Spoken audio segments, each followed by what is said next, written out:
के सचिव हैं, बहुत कर्मठ साथी हैं, उनका मालाओं से स्वागत करने का काम करें।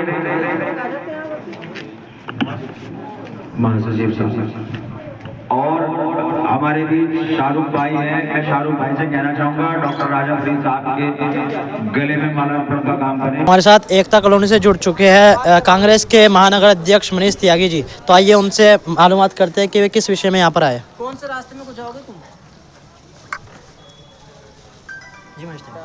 आज एकता कॉलोनी वार्ड 67 में हमारे यूनिस भाई हैं जो महानगर में उपाध्यक्ष हैं। इनके द्वारा यहाँ कुछ साथियों का कांग्रेस में आज उनका स्वागत है और कांग्रेस में हम उन्हें ज्वाइन कराने जा रहे हैं कांग्रेस पार्टी।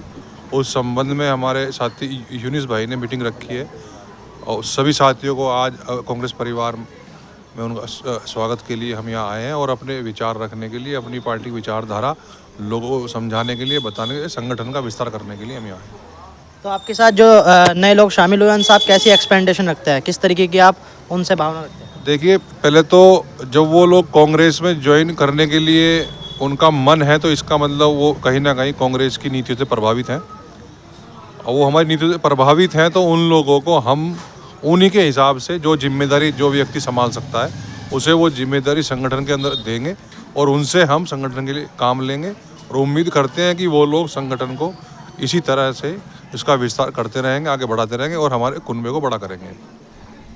और साथ ही इन लोगों से आप किस तरीके की अपील भी करेंगे? जिस तरीके से आपने देखा होगा लोग बाग 2 दिन के लिए पार्टी ज्वाइन करते हैं और फिर बदल देते हैं। नहीं, ऐसा नहीं है। जो व्यक्ति सिंसियर है और समझदार है वो सोच समझकर ही किसी राजनीतिक पार्टी में ज्वाइन कर रहा है। अगर वो ज्वाइन कर रहे हैं तो वो पार्टी में आस्था रखते हैं और पार्टी में रहेंगे और आने वाला समय कांग्रेस पार्टी का है। ये पूरे देश को दिखने लगा है। देश के वंचितों की, गरीबों की अगर कोई इस पूरे देश के अंदर आवाज़ उठा रहा है तो राहुल गांधी और कांग्रेस पार्टी आवाज़ उठा रहे हैं।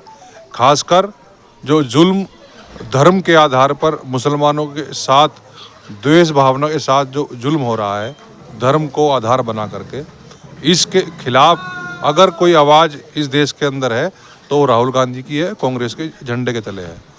तो ये सब लोग दिख रहा है कि इस देश में अगर लोकतंत्र और संविधान के हिसाब से चलाना है, संविधान को बचाना है, तो केवल और केवल राहुल गांधी और कांग्रेस पार्टी ही एक वो जरिया है जिससे संविधान बच सकता है। और संविधान ही वो ताकत है जो गरीब व्यक्ति को भी उस लाइन में खड़ा करती है जहाँ पर एक बहुत मजबूत व्यक्ति, पैसे वाला व्यक्ति, रसूखदार व्यक्ति खड़ा हो सकता है। उसी लाइन में गरीब व्यक्ति भी संविधान के दम पर खड़ा हो सकता है।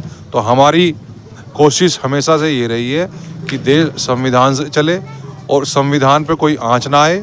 यही हमारे नेता का प्रयास है, यही हमारा प्रयास है। तो जैसा कि आपने सुना, ये थे हमारे साथ कांग्रेस के महानगर अध्यक्ष मनीष त्यागी साहब। इसी के साथ बने रहे हमारे चैनल के साथ। जिसको किसी भी वक्त आवाज मारो, 24 घंटे कंधे से कंधा मिलाकर वो हमारे साथ खड़े हैं। और जितने साथी यहाँ आए मैं उनका शुक्रगुजार हूँ, वो यहाँ आए। हमारे बीच इस्लाम ठेकेदार साहब भी आ चुके हैं, कुछ साथी आ रहे हैं, नमाज में हैं। मैं सबसे पहले तो मनीष त्यागी का बहुत बहुत स्वागत करता हूं और मैं इस्लाम ठेकेदार जी से और इस्लाम राणा जी से कहूंगा कि वो मनीष त्यागी जी का स्वागत करने का काम करें।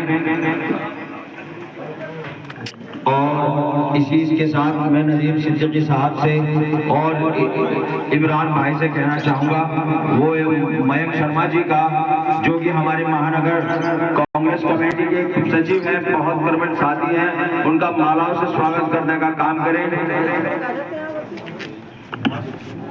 महासचिव साहब और हमारे बीच शाहरुख भाई हैं। मैं शाहरुख भाई से कहना चाहूँगा डॉक्टर राजा फरीद साहब के गले में माला अर्पण का काम करें। डॉक्टर राजा फरीद साहब और आज उवैस कहाँ है? उवैस कामों से आए हुए हैं। तो मैं सभी साथियों से दरख्वास्त करूंगा कि मुख्तसर से अपने विचार रख के, अपने बात को रख के मुख्तसर वक्त लें। इसी बीच में कहना चाहूँगा कि जनाब डॉक्टर राजा